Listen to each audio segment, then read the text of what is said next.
Bismillahirrahmanirrahim. Assalamualaikum warahmatullahi wabarakatuh. Sebelumnya terima kasih kepada Ibu dosen pengampu mata kuliah pengantar farmasi industri, yakni Ibu APT Arisanti SSI MSI.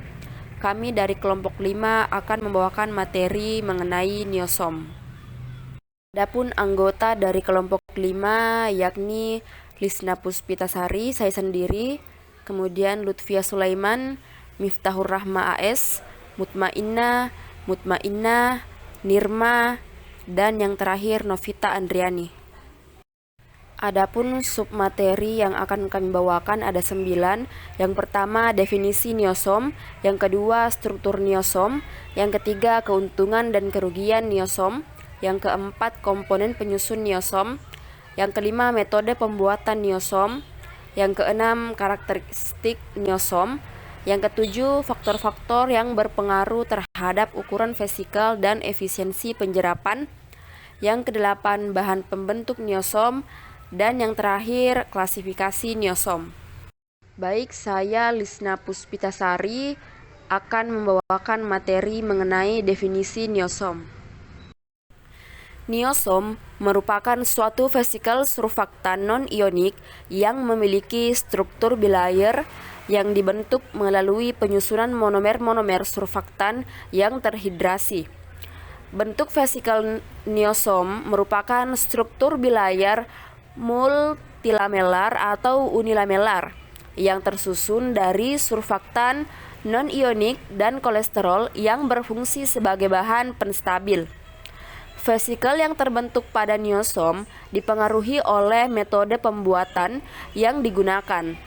Secara umum, terdapat 2 jenis vesikal yang dihasilkan, yaitu vesikal unilamelar dan multilamelar. Vesikal unilamelar adalah vesikal yang hanya terdiri dari satu bilayer atau lapis ganda, sedangkan vesikal multilamelar terdiri dari beberapa lapis ganda. Niosom itu sendiri adalah suatu pembawa dengan dasar vesikal yang dibentuk dari surfaktan non-ionik, yang dalam media larutan menghasilkan struktur bilayer tertutup. Struktur ini membentuk suatu vesikal di mana sebuah bagian hidrofobik dari molekul terlindung dari pelarut dan gugus kepala hidrofobik berkontak dengan pelarut. Selanjutnya yaitu struktur niosom.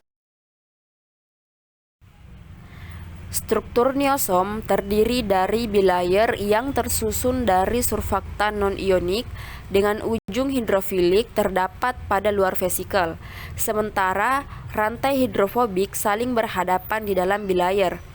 Niosom dapat berupa unilamelar atau multilamelar, tergantung dari metode yang digunakan dalam pembuatannya. Obat yang bersifat hidrofilik terdapat di dalam vesikal, sementara obat yang bersifat hidrofobik tertanam dalam lapisan ganda niosom. Untuk gambar struktur niosom dapat kita lihat di slide.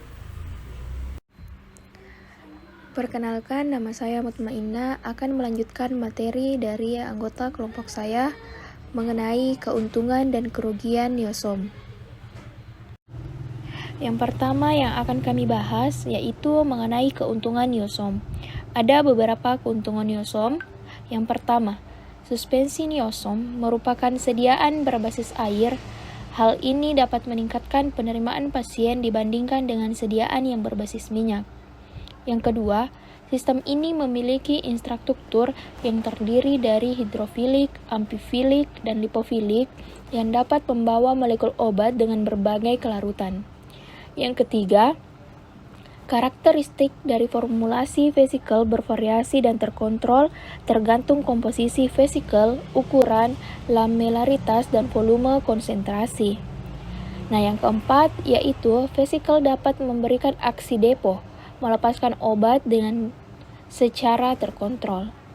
Adapun yang kelima yaitu sistem ini aktif dan stabil secara osmotik dan dapat meningkatkan stabilitas obat yang terjebak. Adapun keuntungan niosom selanjutnya yaitu perlakuan dan penyimpanan surfaktan tidak memberikan kondisi khusus. Yang ketujuh, sistem ini dapat meningkatkan biofasibilitas dari obat yang sedikit terabsorpsi dan dapat meningkatkan penetrasi obat. Kedelapan, sistem ini dapat mencapai tempat aksinya melalui rute oral, parenteral, dan juga topikal. Yang kesembilan yaitu surfaktan bersifat biodegradable, biocompatible, dan non-imunogenik.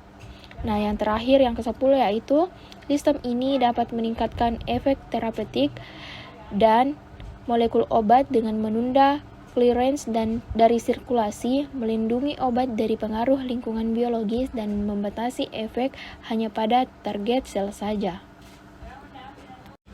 Setelah melihat berbagai manfaat niosom, adapun pembahasan kali ini mengenai kerugian yang dihasilkan oleh niosom. Niosom memiliki beberapa hal yang menjadi kekurangan ketika digunakan sebagai pembawa obat. Nah, di antaranya seperti yang teman-teman lihat, adanya ketidakstabilan fisik, yang kedua agregasi, yang ketiga fusi atau penggabungan, yang keempat kebocoran vesikal yang terbentuk dan menyebabkan obat yang terjerap keluar, dan yang kelima yaitu hidrolisis dari obat yang terkapsulasi dapat menyebabkan berkurangnya masa simpan. Pembahasan keempat mengenai komponen penyusun niosom. Komponen penyusun niosom yang pertama yaitu surfaktan, yang dimana surfaktan berasal dari kata surface active agent atau agen aktif permukaan. Surfaktan banyak digunakan karena kemampuannya dalam mempengaruhi sifat permukaan atau biasa disebut dengan surface dan antarmuka atau interface. Surfaktan memiliki gugus hidrofobik dan hidrofilik. Bagian kepala mengacu pada pelarut hidrofilik dan bagian ekor mengacu pada gugus hidrofobik. Hal ini dijelaskan oleh Perkins pada tahun 1998. Nah, surfaktan dapat mengabsorpsi pada permukaan atau antarmuka untuk mengurangi tegangan permukaan atau tegangan antarmuka. Bagian hidrofobik terdiri dari rantai hidrokarbon, sedangkan bagian hidrofilik dapat berupa ion, gugus polar atau gugus yang terlarut dalam air. Nah, oleh karena itu, surfaktan sering disebut amphiphil, yang berarti memiliki aktivitas tertentu, baik terlarut, polar maupun non-polar. Amphiphil secara dominan dapat berupa hidrofil, lipofil, atau berada di antara minyak air. Nah, seperti yang teman-teman lihat, di sini kami menampilkan gambar molekul surfaktan. Nah, surfaktan dapat dikategorikan menjadi 4 jenis, yaitu surfaktan anionik, surfaktan kationik, surfaktan nanionik, dan surfaktan amofilitik atau zwitterionik. Penjelasan pertama mengenai surfaktan anionik, di mana bagian hidrofilik molekul surfaktan bermuatan negatif. Contohnya adalah natrium alkyl benzen sulfonat, natrium lauryl sulfonat, natrium dodezil benzen sulfonat, natrium lauryl ether sulfat, amonium lauryl sulfat, natrium metil kokolisulfat, dan natrium lauryl sarkosinat. Yang kedua yaitu surfaktan kationik, di mana komponen aktif permukaan dalam surfaktan ini adalah kation. Bagian hidrofilik molekul surfaktan bermuatan positif, contohnya garam amina rantai panjang dan benzalkanium klorida. Yang ketiga, surfaktan nonionik, di mana merupakan suatu surfaktan dengan bagian aktif permukaannya mengandung gugus nonion. Contohnya adalah setamagrol, span, twin. Kategori surfaktan yang keempat yaitu surfaktan amfolitik. Surfaktan ini dapat bersifat baik anionik atau kationik tergantung pada pH-nya. Salah satu contohnya adalah N-dodesil, dimetilbentain, dan lecitin. Nah, dalam pembuatan niosom, surfaktan yang sering dipakai adalah surfaktan nonionik. Surfaktan nonionik dapat diklasifikasikan berdasarkan ukuran kesetimbangan hidrofilik lipofilik. Semakin tinggi HLB suatu zat, maka zat tersebut memiliki hidrofilik. Surfaktan yang mempunyai HLB rendah kurang dari 10 biasanya digunakan sebagai zat anti busa untuk menghilangkan busa, zat pengemulsi air dalam minyak, dan sebagai zat pembasah untuk menurunkan sudut kontak antar permukaan dan cairan basah. Selanjutnya mengenai steroid kolesterol. Steroid kolesterol adalah komponen penting dari membran sel dan keberadaannya di membran mempengaruhi fluiditas bilayer dan permeabilitas. Kolesterol adalah turunan steroid yang digunakan terutama untuk formulasi niosom. Meskipun mungkin tidak menunjukkan peran dalam pembentukan di bilayer, namun kolesterol penting dalam pembentukan niosom. Nah, dengan adanya kolesterol dalam formulasi niosom dapat mempengaruhi sifat niosom seperti permeabilitas membran, kekuatan, efisiensi enkapsulasi, kemudian rehidrasi, riosom freeze, drying, dan toksisitas. Yang kelima yaitu metode pembuatan niosom. Metode pembuatan niosom yang pertama yaitu thin film hydration technique atau hidrasi lapis tipis. Yang kedua yaitu ether injection method atau injeksi ether. Yang ketiga yaitu reverse phase evaporation technique atau penguapan fase balik. Yang keempat yaitu microfluidization atau mikrofluidisasi. Yang kelima yaitu sonication atau sonikasi. Yang keenam yaitu the bubble method atau metode gelembung. Yang ketujuh yaitu transmembran pH gradient atau gradient pH transmembran. Dan yang kedelapan yaitu formation of niosom from proneosom.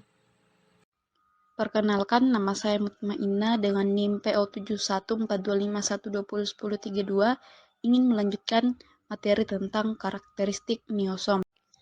Adapun karakteristik niosom yang pertama yaitu morfologi dan ukuran partikel. Ukuran partikel yaitu 20 nanometer sampai 50 mikrometer. Niosom dengan ukuran lebih dari 1 mikrometer dapat diamati pada mikroskop cahaya. Vesikel dengan ukuran kurang dari 1 mikrometer dapat diamati dengan mikroskop elektron. Freeze fraktur transmission elektron mikroskopi dapat mengamati bilayer dari vesikel. Scanning elektron mikroskopi dan zero transmission elektromikroskopi juga dapat digunakan untuk mengetahui bentuk dan permukaan partikel, menurut Achilles tahun 2017. Karakteristik yang kedua yaitu efisiensi penjerapan menurut Jufri dan kawan-kawan tahun 2004. Efisiensi penjerapan adalah persentase bahan aktif yang terjebak di dalam particle system. Untuk bahan aktif bersifat lipofilik biasanya memiliki nilai EP antara 90-99% menurut Rahmawan tahun 2012. Zat yang tidak terjerap dapat dipisahkan dengan berbagai teknik, yaitu dialisis. Dispersi cairan niosom didialisis dalam tub dialisis dengan buffer fosfat, salin atau larutan glukosa. Teknik yang kedua yaitu gel filtration. Obat yang tidak terjerap dalam dispersi niosom dihilangkan dengan filtrasi gel menggunakan kolom Spadex G50 dan dielusi dengan buffer fosfat salin atau normal salin. Teknik yang ketiga yaitu sentrifugasi. Suspensi niosom disentrifugasi dan supernatat dipisahkan. Kemudian pelet dicuci dan didispensikan kembali untuk mendapatkan suspensi yang bebas dari obat yang tidak terjerap, menurut Madhav and Saini tahun 2011. Efisiensi penjerapan vesikel ditentukan dengan memisahkan zat aktif dari vesikel penjerat obat dengan menggunakan teknik sentrifugasi. Suspensi niosom disentrifugasi selama 60 menit pada 6000 rpm dengan tujuan untuk memisahkan obat yang tidak terjerap. Supernatan hasil sentrifugasi ditetapkan dengan menggunakan spektrofotometer UV VICE menurut PAM tahun 2012. Baik, perkenalkan nama saya Novita Andriani. Adapun yang ketujuh yang akan kami bahas yaitu mengenai faktor-faktor yang berpengaruh terhadap ukuran vesikel dan efisiensi penjerapan. Adapun faktor-faktor yang berpengaruh terhadap ukuran vesikal dan efisiensi penyerapan, yang pertama ada bahan obat. Penjerapan obat dalam niosom akan meningkatkan ukuran vesikal.